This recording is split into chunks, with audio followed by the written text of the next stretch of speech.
Hello and bienvenido, San Antonio. Welcome to the Alamo Hour, discussing the people, places, and passion that make our city. My name is Justin Hill, a local attorney, a proud San Antonian, and keeper of chickens and bees. On the Alamo Hour, you'll get to hear from the people that make San Antonio great and unique and the best kept secret in Texas. We're glad that you're here. All right, welcome to the Alamo Hour. Today's guest is Jorge Urby of the Glider Group in San Antonio. Jorge and I have been friends for a while. We actually took a break on the Alamo Hour, so we're getting back going. We've got Jorge on to talk about a few things. He's been tapped by our mayor, Ron Nirenberg, to run a campaign that the Express News called Build SA, but it's actually been now changed in name to SA Ready to Work. He is one of the most sought-after political consultants and political communications guys in towns. The San Antonio Express called you a heavy hitter. Did you know that, Jorge? I heard that. Somebody told me that. You've worked on Beto O'Rourke's campaign, Julian Castro's presidential campaigns. You're very involved in our city, so thank you for being here. Hey, thank you, Justin, and thank you for doing what you're doing. I think it's a great thing for the community, and I just appreciate you having me on your show. Yeah, it's a new medium, and San Antonio is just so far behind on things sometimes technologically, and, I wanted to be in the front end of this, and I get to interview interesting people. I had the mayor on as well. Nice. Yeah. So I always start and just kind of get a little bit of color commentary on who you are. Just a few questions, kind of background, your thoughts on San Antonio. When and why did you move to San Antonio? Absolutely, man. So I'm from Del Rio, Texas, originally. My family goes back there many generations and loved it, man. I loved growing up in a small town and the small community feel. But, as most people, when you turn 18, right, you start looking to wanting to go to college and what that experience is going to be like. So I went to school at Texas State and I was there for some years. And then really I always had like a kinship with San Antonio, man, because like I love the Spurs. I grew up not too far away, so we would come up, for family, vacations or gatherings or something like that. And so I kind of always knew that I would end up here, but I did bounce around definitely, especially in my 20s and, early 30s. And so I got involved through the Castro brothers and other people, right, in the community. And I just fell in love with it and the people. And so I just thought, I want to make my life here. And so I really moved here. I guess it would be like late 04, maybe early 05, something like that. And then I did a stint in the Dallas area, Fort Worth area. I lived in DC for a while, Austin, and then I came back here. What was the DFW run for? When I moved up there the first time, I was working for the mayor of Fort Worth, actually. Okay. And so I worked at City Hall there and really came to love that city as well. But then I got an opportunity to move to Washington to pursue my master's degree. I got a master's in public administration from American. And then I worked at USDA and I worked at HHS. So okay, I didn't know that. Yeah, so your big city was San Antonio. My growing up big city was Fort Worth. So I grew up 2 hours from Fort Worth. So that's where we'd go if we wanted to go to the big malls or one of those things. Yeah. And there's a lot of similarities actually, between the two cities that I found. And I like that city a lot. I go visit when I can. My dad used to live up there for a while, so I would go up and see him. He lives in Illinois now. So Del Rio reminds me a lot of kind of where I grew up, which is Wichita Falls, because they're both real heavy Air Force bases and kind of a regional big town with a lot of agriculture type, country living people around. So they've always kind of reminded me very similar of one another. I asked Ron, favorite hidden gem in San Antonio, and he said the Denman Estate Park, I think was the one he said, and I never heard of it. Do you have any of these favorite sort of hidden off the beat path, any hidden off the path places in San Antonio that you think are kind of these great hidden gems that you tell people, hey, you've got to go check this place out if you haven't been? Yeah, no, for sure. I mean, like the botanical gardens, I mean, I know they're sort of popular, but I don't know if, a lot of people have been there, but that's a great place to check out if you haven't checked it out. You know what I love about San Antonio is obviously the hidden gems. There's great restaurants, for example, like one in Southtown called QPV. And I know a lot of friends of mine haven't checked it out, and I'm always like, man, it's a great place if you haven't seen it. But what I love about San Antonio is there's a lot to do in a lot of different places, right? Yeah. whether it's the north, the west, the south, the east, of course, downtown and Pearl, but then it's also the small cities kind of surrounding it, right? Like Green and Fredericksburg and Blanco, and so you also get to experience that, and I think it adds to it, you know. Yeah, I hear those towns brought up, and I had a guy on my show who has the Texas Day Tripper program. It's a PBS program where he goes to Texas cities all over. He's done Oh hundreds yeah, of episodes, and he swears by Seguin. And I thought, I don't know. yeah. He I've thinks it's actually, great, you know what? I've been there maybe once or twice, and they have like a nice little downtown, but I don't know it well. and they've got the river that runs through it and all that. Mhm. Yeah. Um, who are your political heroes? Oh, man, that's a great question. I mean, there, I would say, I admired Obama a lot. Like, I thought some of the stuff he did was really good. I will caveat and say that there's never been a perfect person, right? Or somebody who served that I could say, oh, I loved everything they did, right? With either side. Sure.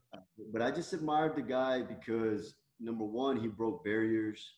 Number two, such an eloquent speaker, and his character was unbelievable, right? The way he carried himself, the way he was a family man, like all of that. Because I think that stuff matters, especially at that level, right? So I admired him a lot. One of the guys who helped me sort of grow and made me understand the way politics was Congressman Joaquin Castro, who I think the world of. I know him personally, and I can really say that his heart's in the right place. His brother, same way. Um, Mike Moncrief, man, the mayor of Fort Worth, I learned a lot from him, working for him for a little over a year. Very gregarious person, got a lot done. Bill White in Houston, honorable man, super smart. All these people, right, that I've been blessed to work with and sort of count as mentors. When I have a big decision to make in my life, I'm able to call them and they walk me through it. And you know, so those would be some of the people on the national level. Probably Obama and LBJ in some ways, just because, again, not perfect, did some things probably I didn't agree with, but I thought he got a lot done, and he's a fellow Texan, so I have to add him in there. And his ability to influence people is just, they said there was never somebody that ran the Senate as effectively as he did. Oh, unbelievable! Like if you read the books by Robert Carroll, which I don't know if you have or not, but man, you're just like in awe of like the skill that he had to really get legislation passed. You know what I mean? And I don't know if we had somebody that effective ever, you know? Johnson treatment, they called it. Yeah. I was just Yeah. reading about this the other day. I watched his last interview he did, which I guess was with 60 Minutes. He was 67 when he died, I think. He was pretty young. Yeah, he was young. Yeah. You've been involved sort of on the political side in this city, which means you hear and see sort of the issues, and they are brought up day to day because politicians run on issues for the most part. What do you think personally are some of the biggest issues facing our city that kind of keep eluding us? No, absolutely, man. Look, so I have my business, right? Which is the Glider Group. I do communications, right? And I used to manage campaigns, right? And I've been involved in politics and government and stuff like that. And the reason I got involved with what I'm doing now is because of what you just asked. I've always felt, and I've heard other people say this as well, right? That San Antonio is missing that knowledge based economy, right? Like, sort of the jobs that pay higher wages. When companies look at the cities in Texas, we might get looked at, but they may go to Austin or Houston or Dallas or even Fort Worth, right? And it's kind of, we're the second largest city in Texas. Yeah. So we absolutely should be getting looked at and also landing those types of businesses, right? So for me, I mean, I think that's the main thing in San Antonio. Our literacy rate is not that high. So I think investing in that. Also, what they did with the pre-K for SA, which is investing early, right? Because the studies show that it'll help in the long run. Um, homelessness, I think, is another big issue that needs to be dealt with in the city. And of course, COVID uh, showed us that we are absolutely in need of helping folks sort of break that generational poverty and elevate themselves so they can create a better quality of life for them in terms of economics, right? And so that's for me. That's why I took a step away from the business, man, because this was so important. I said, you know what? I'm always talking about this. I got a chance to do it, so I'm gonna do it. Do you think our sort of rising tide in the cybersecurity world is going to be sort of that wave that gets us where we need to be? Because every sort of city that has ended up with this, high education, knowledge base workforce has had some industry that has, sort of brought them there, it seems like. And, Rackspace didn't really do it for us, even though we kind of had this cloud computing thing pop up for a little bit. But it seems like maybe cybersecurity will be that impetus to get us where it needs to be. Do you think that's, a likelihood? Do you think that's going to be a small part of our industry, or what's your thoughts on that? I think that's one of them, like for sure, man. Like we're doing a lot of work in that sector, right? But I think tech in general. I mean, if you look at all these tech entrepreneurs that are moving to San Antonio, some of it's because they're getting priced out of Austin, right? They're coming here, and you're seeing these bubbles pop up, and these folks are really investing in the community, creating this energy downtown, like that I've never seen before, right? And I used to live downtown, Yeah, and it's just I think tech is going to help us get there, but there's other opportunities besides that that we need to build upon, you sure. know. So I want to talk to you a little bit because it sounds like SA Ready to Work is exactly what we're talking about here. But talk to me a little bit about sort of the Glider Group in your past. I spent some time working on campaigns. It's funny, I worked on Alex Sanders' Senate campaign in '02 against Lindsey Graham the first time he ran, and did some field work in Missouri and South Carolina. So I was kind of familiar with it. I thought about maybe working in politics, and I decided to go this route. Sure. It sounds like you're in communications. Sort of what got you to that end? Because in the politics side, there's there's field, there's direct mail, there's communications, there's polling. What brought you to the communication side? Yeah, sure, man. So I've done all of that, right? I've worked enough in it that I got to see sort of every department, division, every aspect, right, of the political campaign, right? And honestly, I was gonna go to law school. All right, I had moved up to Dallas. I was working in healthcare. I was working at Parkland Health and Hospital System, and I really love that job, right? So I'm doing it. I'm really loving it, but I'm thinking, I might just go back to law school because I've been doing this for a while. Well, I moved back to my hometown because we had a family tragedy, and I wanted to be home with my family. This was about 4 years ago. So I moved back home, right? I hadn't been home in 17 years. So Wow. that was like a long time. So I'm kind of getting acclimated to my community again, right? And I just sort of thought about it, and I said, what do you really love? What do you want to do? And I think for me, it wasn't the legal aspect. I just sort of said, you know what, that's just not really what I want to do.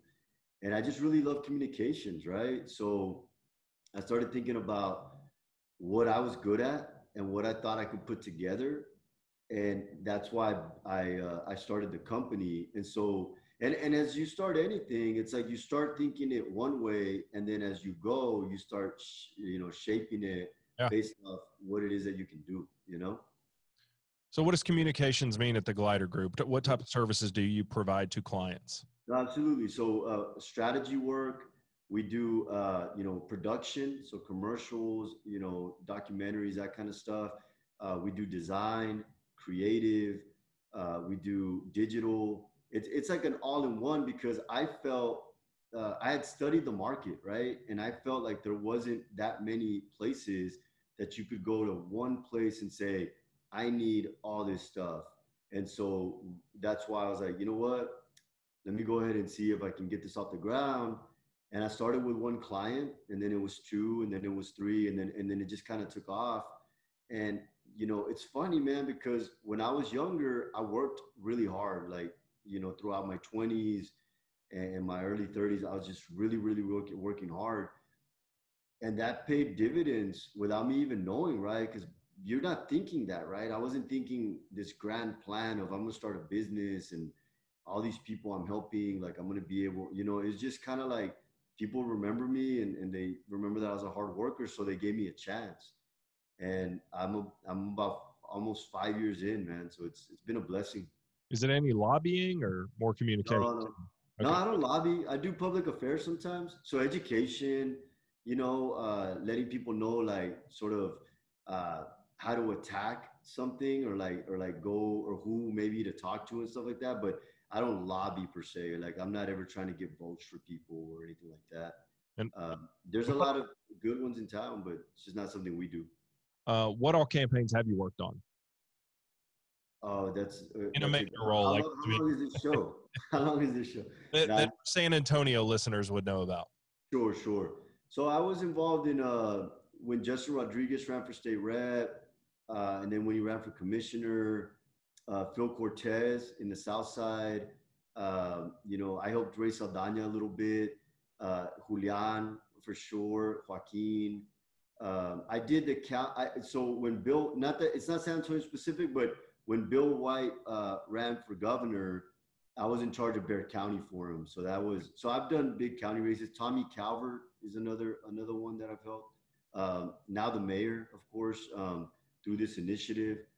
And honestly, like one of the things that I wanted to do when I knew I was going to go into this was I wanted to know all of it from the grassroots all the way to the top, right? In both sectors, in government and in politics. So I've worked school board races, for example, in Edgewood, and I've worked on presidential races. So all the way from school board to presidential. And then on the government side, I've worked at the local, county, state, and national level. And I did that on purpose because I really wanted to know everything. So that's kind of how I did it for myself. All people campaigns, or have you done bond campaigns and initiatives, or is this your first foray into the No, no, I've done some initiatives. Like I did one recently for water, for example. There was a campaign to provide water infrastructure for communities that were lacking that, right, throughout Texas. And so I helped. It was called Turn the Tap Texas. So I did that recently, and then of course this one that we're doing now, SA Ready to Work, pre-K for SA a few years back in some ways. And so, yeah, I've been involved in both. Actually, I enjoy the sort of initiatives or the propositions a lot, especially if I believe in them. Because that's the thing. Like, if you ask anybody who moves in, you know, I'm involved, right? But I'm involved in the things that I would like to do, right? Like, I'm like, if I think it's important and something that I really care about, like I get involved and I go 110. So I'm not one of these guys, honestly, that's like jumping from campaign to campaign to campaign and just trying to help everybody, right? It's kind of like, I want to meet the person. I want to know what they're about. Are they really in it for the right reasons? And then maybe, okay, let's go. Or something like SA Ready to Work. I just think it's a game changer for the community, and I didn't want to not be involved, you know? So you've been named the campaign manager by Ron Nirenberg for the SA Ready to Work campaign. Talk to me a little bit about how the mayor is involved in this initiative that has its own campaign, and we'll talk about it, but seemingly its own financing for the campaign. What is SA Ready to Work to begin with? Yeah, so SA Ready to Work is a program that's going to help people get training and education to to get higher wage jobs, right? So what happened? Here's how it happened. The mayor, COVID hits, right? And he's trying to help as many people as possible, keep them safe first, right? Let's save lives. Let's make sure everybody's good. And then, I don't know if you remember that photo for the food bank that went viral. Yeah, The the one with line. like, yeah, and basically what happened was the food line went from 60,000 to 120, Yeah. right? Like that. So all of us are like looking at each other like this is messed up, right? That's our city. Like everybody in the country, if you probably think of one thing that encapsulated that time, it's probably that photo. Yeah, I think that's And fair. right? And Yep. it's like, you know what? Enough. Like, we got to do something about this. And so the mayor sat back, because if you remember before that, he was really pushing something called SA Connect, which was the transportation Yeah. initiative that he was trying to get passed, right? So, priorities had to shift. And it was like, okay, how do we like not let that happen again? So that's why he came up with SA Ready to Work. And he's like, okay, like, here's what we can do. We can take money, right? Because there's a 1/8 cent tax, sell tax that right now is allocated for aquifer protection, right? So it's like, okay, what if we take that money, put it into jobs and training, right? And then take care of aquifer protection through the city, uh, basically for the next 10 years. Like, in other words, we're going to do this and we're going to do that. It's just a reallocation of funds. Imagine just taking money from one bank account and putting it in a different one. But it has to be voter approved to That's the order. reallocate the money. Yeah, exactly. How much money are we talking about? We're talking about 150 million. Yeah. Is that in a single year? Is that over 10 years? What's the time span here? It's actually over 4 years. So Okay. it's about $38 million a year. Okay. So the idea is we're going to take part of the aquifer protection money. And before even all of this, there was discussion about using some of that money to do the transportation piece that you're advocating, right? Yeah.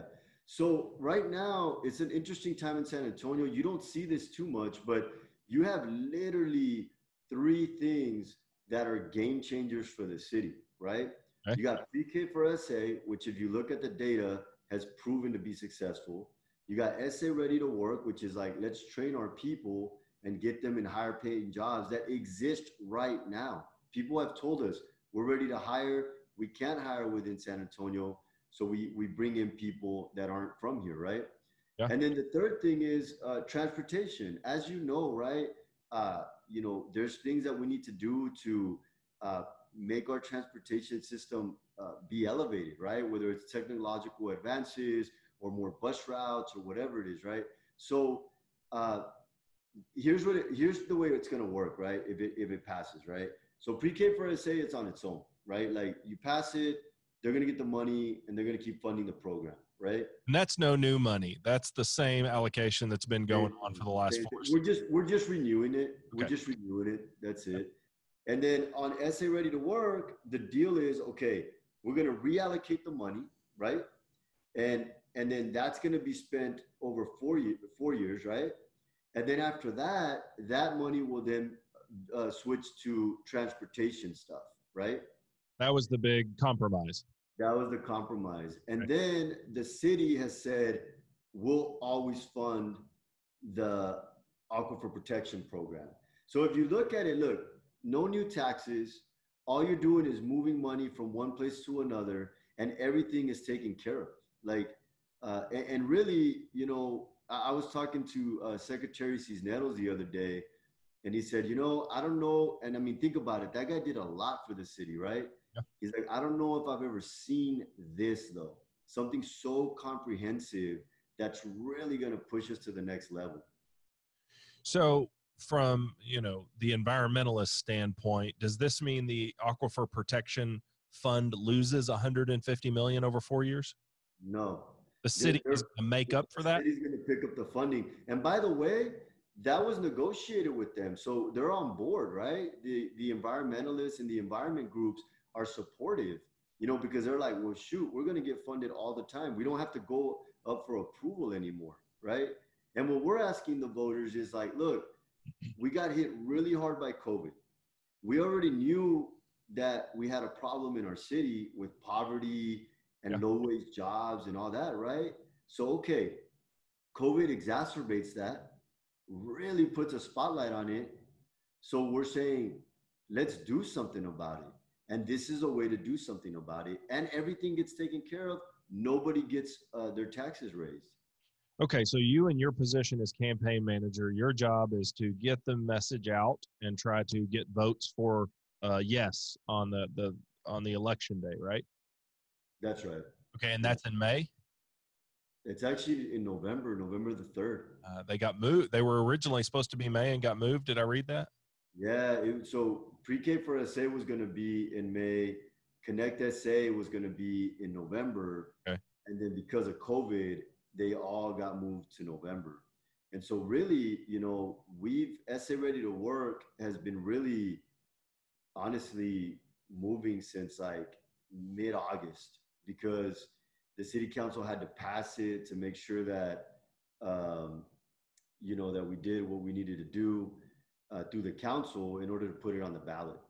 And is SA Ready to Work currently funded with any money, or is it in a fundraising mode? What is the existence of SA Ready to Work right now? Yeah, we're definitely in fundraising mode. We've raised about $200,000. We're trying to raise about $500,000 because, as you know, there's a lot of communication going out there from a lot of different people. So we got to try to break through the clutter and the noise just to let people know what we're doing, right? Like, what is it about? So we're in like fundraising mode / education mode, letting And people know. fundraising is to get the message out. Exactly. Okay. Is SA Ready to Work a 501c3? Is it an advocacy group? What is it in its actual like existence? Yeah, yeah. So it's actually a committee. And honestly, I didn't even know about this. I was talking to a campaign finance lawyer the other day, and he's like, you're technically not even a PAC. It's really just like a committee. Uh, and I think it's called like a special purpose committee. And so anybody can donate actually, like corporations Okay. or so yeah, so that's what it technically is. So no CARES money is involved with SA Ready to Work. No, what happened was the CARES money was used to start this program, right? So it's going to help about 10,000 families. That's how many. So it's happening, right? What we're trying to do, we want to do a continuation of what the CARES money started. So the Okay. CARES money is gonna help 10,000 people, and then this is a continuation of that, and we're hoping to help 40,000. So it's 50,000 total. And if you look at the ROI on that, I mean, I'll just make a quick example, right? Let's say the average that a person is making that does this makes $22,000 a year, right? Double that to 42,000 and then multiply that by like 25 years, let's say that lifespan of the rest of the job, and then throw that back into the economy, right? Because they're going to spend and Sure. it's going to lift the city up. Yeah. So the return on investment, this program pays for itself. Okay. Yeah. Because some of the CARES money was used, I think, with San Antonio College or Alamo colleges to create a workforce training program. Is that correct? Yeah, it's through there, but it's also through like Project Quest and other places like Okay. that. And what they're doing is they're using that money to help people who were displaced by COVID, right? And helping them get retrained because a lot of jobs went away, right? Like a ton of jobs just COVID hits, gone, Yeah. and they're not coming back.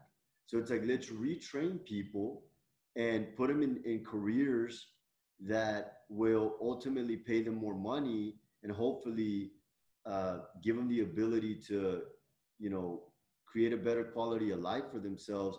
In addition to, hey, maybe you want to go back to college, right?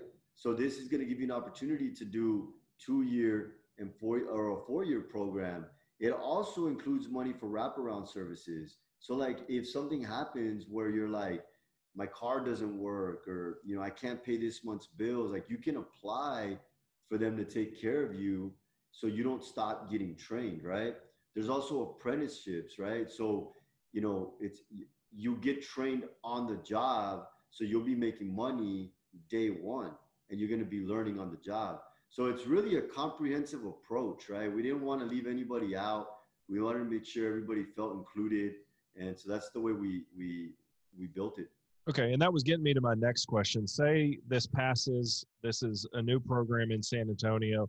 I've lost my job. How does the process work? Do I go meet with a counselor first or some sort of administrator and tell them what my plans or needs are, and they help me find sort of what fits, or how does that process go? Yeah, so there'll be an application, right? And then the city economic development department will be running it.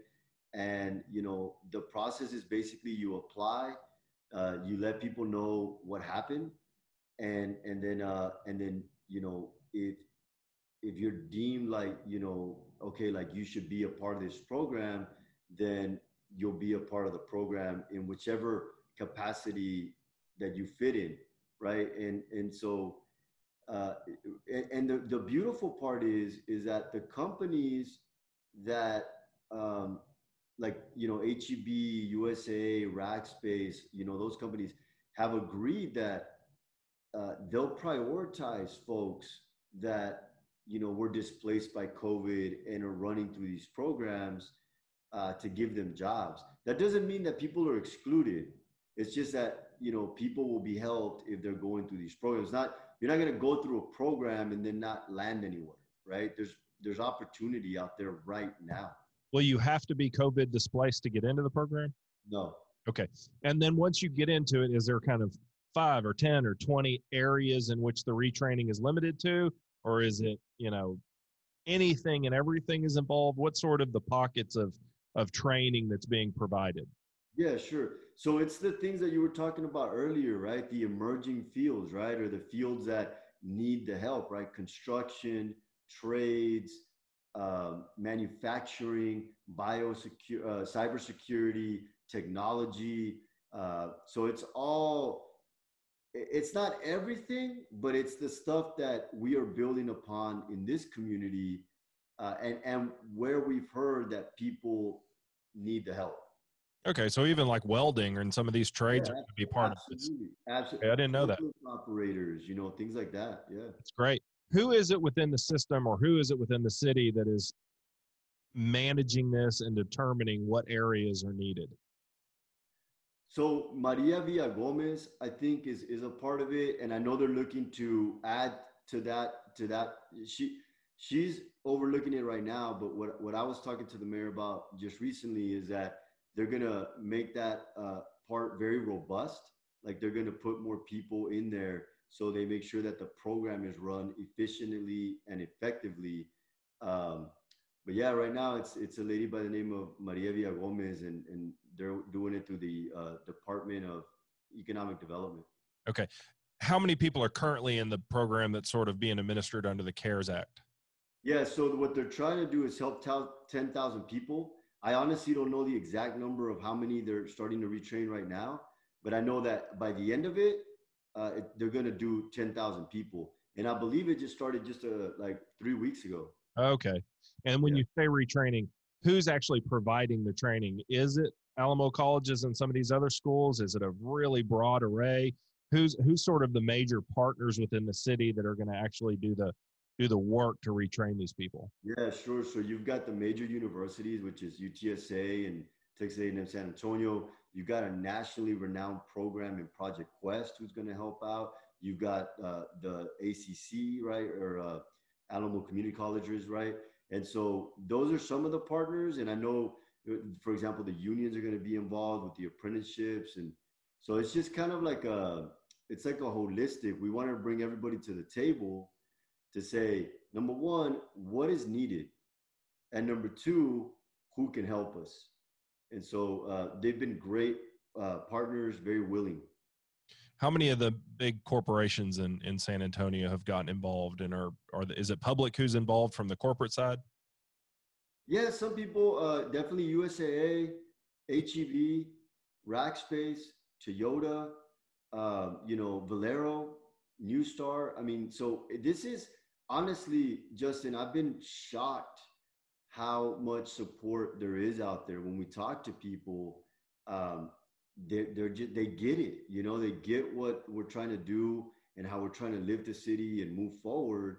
And they've been not only helpful with their public endorsement, right, to say we're all for this, right? Because there was even a letter written by the major CEOs in town that said we're about this and we're going to help the people that go through these programs, but also putting financial resources behind it.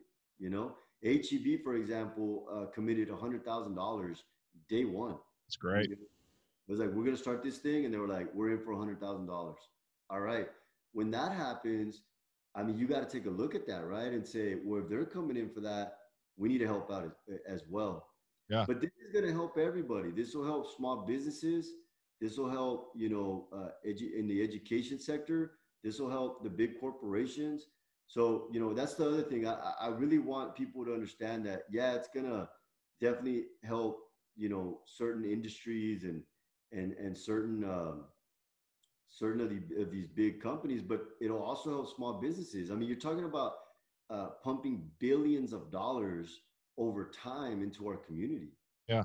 I've always wondered why we don't have some sort of, I mean, I know we have Code Up now here where people can go get kind of a, I don't know how quick it is, but it's kind of quick. You can get certified in a lot of different coding languages. Is coding going to be part of this program? Is there a partnership with Code Up or Rackspace or one of these tech companies? Because that's a simple fix for a lot of people that should be offered in high schools is sort of what I think. But is that going to be part of this?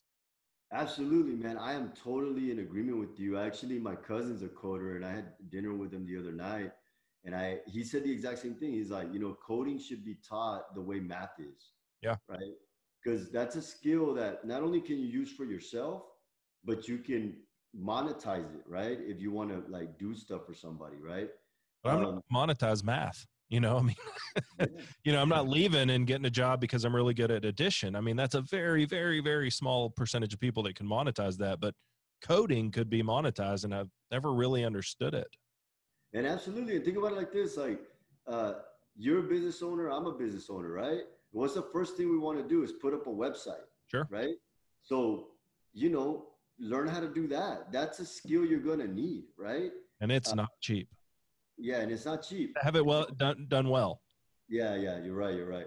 And also, I've been a big proponent of like financial planning, right? Teaching people how to like, when you make money, how to do your taxes, like all that stuff. It's the stuff that you have to sort of learn almost on your own, right? And you don't learn it in school, So it's just things they should add to like the curriculum. But absolutely, coding is one of those, right? Like technology in particular is one of those things that if people want to do it, there'll be an opportunity to do that. So you apply to the program, you get into the program. Are you given an allowance to get educated, or are there partners that say, if you're in the program, we're going to educate 10 people a year? Or how is that broke down? Yeah, it's not stipends. It's more like what you just said right now. Okay. There's partners and they'll have the money to be able to train people. And so what will happen is when you apply, basically what that tells people is, okay, this person is really in need, ready to go, and they want to be retrained in X, right? So then there's a pipeline to that. Okay, well then you're going to go to the Alamo community colleges because you want to do, I don't know, welding or whatever you pick, right? Or technology or whatever it is that you're trying to do. And then they'll have the program that you then do. But if you don't have, for example, like something happens, right? That your car breaks down or something like that, then you reapply for funds to take care of that. So you're never stopping, right? And some of these programs, we're talking 2 to 4 weeks, and you're going to increase your hourly amount by $10 Sure. an hour, right? Things like this, a CDL, right? Mm-hmm. HEB told me that they're looking for forklift operators, and it pays good money. Yeah. But you just got to go and get trained and get that license, and then go get that job. I mean, they're there for people to take up right now. Huh. You talked about all the partners, and this is going to be an initiative on the ballot that people are going to have to vote for. Are there people that have come out and plan to advocate against this? I mean, who are the sort of opposition forces on this? Yeah, you know what? The main thing was the aquifer piece. Like, I thought there would be some opposition there because I'm the first to say, like, we got to protect our water. I mean, number one, water. And then let's talk about everything else, right? But they took care of that, right? Last week through the city council and guaranteed the funding. So I think that people now are I imagine, right, that because we brought people to the table, it seems like people are happy with the result. So I don't see a lot of opposition out there. There was, I think, with the aquifer, there could have been, but that piece was resolved. So I think we have a broad-based coalition of community people that are pushing this forward. You talked about CDL. I'm glad to hear that because in our industry, I'm a lawyer, I do lawsuits and sometimes they're against CDL drivers. And one thing I've heard a lot from companies when you're off the record and they're talking is we are having to employ people that we probably would not have because the oil booms have taken so many CDL drivers and sent them into the oil field. So it's just kind of that, the ebb and flow of the job market. That was not a great paying job at one point, and it's a much better paying job now because the demand is so high. Sure. And I'm sure HEB with all their trucks needs a bunch of them. They do, man, and they're ready to hire. I mean, Yep. they really, Craig Boyan, right, the president, literally is like, I have all these jobs that I need to fill, and I can't fill them. Well, So that's why they're so committed to this. yeah. No, I think it's great. When Ron was on the show, he really made a good point to say this has accentuated the problem that has been here for a long time, but it has also given us an opportunity to try to approach it kind of overnight. I mean, there is no ability to sit and wait when this is thrown in your lap. And, it's not a silver lining to a pandemic, but if there was some sort of way to, you know, appropriately address some of the issues that were brought out from this, it sounds like he's trying his best to do it. Absolutely, man. I mean, the guy has really just shown up to be a great leader, right? He's been bold. He's been out there having to call out people if he has to. He's been helping the residents, whether it's with housing assistance or paying their bills or with health care, or he's really stepped up, right? I really think he's been steady and he's been bold. And this is one of those things where he's been bold. He said, look, enough, right? Like this cannot be the way we move forward any longer. And we have to elevate our city and elevate our residents. And here's a way we're going to do it.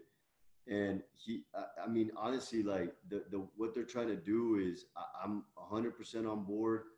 I think it's a good way forward. And I think it's much like 10 years ago when Julian said, we're going to make this the decade of downtown. And everybody kind of was like, okay. And if you remember downtown back then, it was a great downtown, but it was very touristic I centric. worked downtown then. Yeah, you know what I'm saying? So you have to have that vision, right? Like in 10 years, we're going to be this.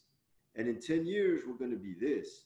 And so that's what this is. It's saying, let's invest now.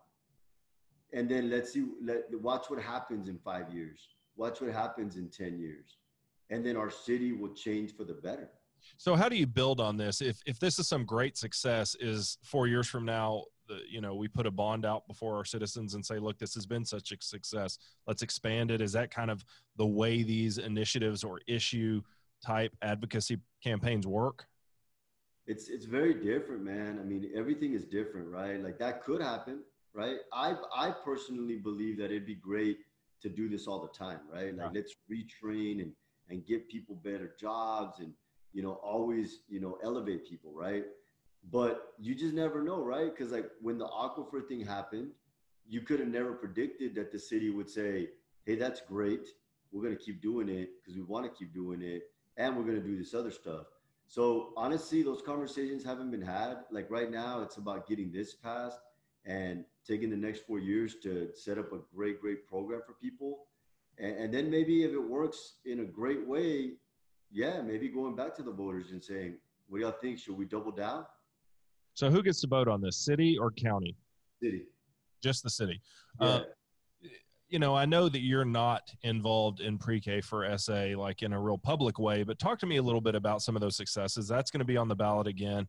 I'm going to feign ignorance because I just know it's a good program. I know that I went to preschool and I'd look around at the kids that went to preschool with me, and you just started school a little out ahead than everybody else. So it is so true, man. It is very, very true. what is the data shown in San Antonio with regards to pre-K for SA? Yeah, so basically, man, and look, honestly, I would let them speak to it in a much more robust way than I ever could, right? Yeah. But what I will say is this: when they thought about doing this, they went out to the community, right? And they did SA 2020, right? And they said to the community, what's the number one priority? Let's build the community we want. Let's prioritize what y'all want and let's go do that. So the number one thing was education, right? So then they looked into, okay, if we're going to invest in education, And that's what people are telling us they want to invest in. What's the best way to do that? And all the, the studies that they looked at, it was pre-K. If you start at pre-K, you start people on a path to success, right? Because you're starting them at that age. You're able to, teach them young, and then it'll hopefully get them going in the right direction, right? And so everything that I've seen and everything that I've read is that it's been a success. It's been a well-managed program. They've ran a bunch of kids through there, and those kids are succeeding. And so, when that happens, you got to just look at it and say, why would we stop? But I would encourage you to invite, the people from that initiative Yeah. To talk about it in a really robust way, because they can give you numbers and things like that. Yeah, I'd love to. You are out advocating for the campaign. You're trying to get votes, but what about small business owners like me? Are there ways for small business owners or even big business owners who don't know to get involved in the SA Ready for Work program? I mean, do small businesses have a role to play in training? Absolutely, man. I mean, the thing is, like, it depends on the small business, right? So, like, if you're in the construction sector, for example, or you're in the welding sector, or maybe you're locksmith, and that's like a way we can help people. So everybody's involved, right? It's like, what is it that the need is, and then let's retrain those people to do that. And on top of that, that's the retraining aspect of it. But also think about the economic aspect of it. If people have more money in their pocket, they're going to spend in the small businesses, right? Which will then help them grow and help our economy grow. Yeah. I mean, it's exponential is what I'm saying. Like, at the end of the day, it'll have a ripple effect. Jorge, how do people get more information about the program? Do y'all have a website? Absolutely. sareadytowork.com. You can find us on Facebook. I know the mayor often posts things on his stuff on social media, but definitely phone number, email, information, frequently asked questions, how to contact us. Everything is on sareadytowork.com. And this is on the ballot in November. Is it what is it? Initiative Prop 12? What's it called? Yeah. So look, as you know, straight party ticket voting is gone. Right? So what's going to happen is me and you are going to walk in there, and we're going to have to literally go item by item, right? Now, yeah, we're going to be there for a little bit, but these propositions are at the bottom, right? Towards the bottom, you're going to see something that says city proposition, A and B, right? And so A is pre-K, and then ready to work is proposition B, right below it. And yeah, you got to go down. We're number 53 actually on the ballot. Yeah. It's like, I think I heard somewhere it's like 11 pages long or something like that.